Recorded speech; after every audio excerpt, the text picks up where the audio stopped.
المسلمون يخترقون موقع بنك إسرائيل قالت: هذه سابقة تشكل اختراقا أمنيا كبيرا للسيرفر الرئيسي لبنك إسرائيل المركزي، وهي المرة الأولى التي تكون الشبكة الوطنية للمعلومات على الإنترنت ضحية هذه الممارسة. القراصنة حذفوا مناقصات بنك إسرائيل التي تم نشرها على موقع الإنترنت في أكتوبر الماضي.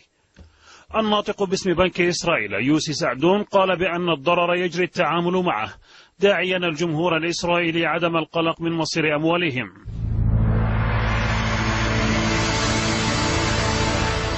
استنفار في غرفة تحرير MBC لمعرفة مصدر القراصنة وهوية المحاربين الإلكترونيين قادتنا إلى مراسلتهم بالبريد الإلكتروني لكن دون رد، إلى أن استقر البحث عن كشف اللثام عن هذه المجموعة التي تسمي نفسها بديزا تيم، ومن خلال الرمز عرفنا بأنهم جزائريون.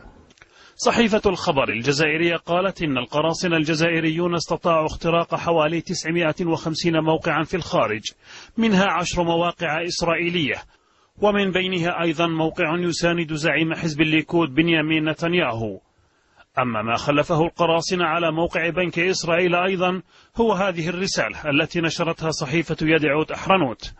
هناك قراصنة اللي كما يسموهم الهايكرز، أو هي نوع من الإجرام الغير مهيكل إذا صح التعبير، وهو اللي يدخل فيه الهايكرز أو كما نقولوا الهواة تاع الإعلام الآلي. انتقلنا إلى عين المكان في الجزائر العاصمة محاولين الحصول على مصدر يدلنا على هؤلاء الشباب، فوجدنا محلات الانترنت التي هي أشبه ما تكون بدكاكين صغيرة تدير حلقات من التحالفات المعقدة مع قراصنة العالم.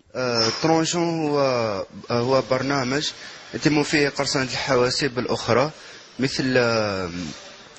مثل حواسيب البنك وحواسيب مؤسسات الكبرى.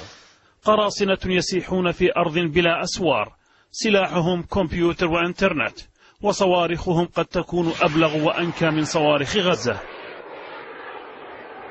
على غرار أطفال المناطق التي تشهد نزاعات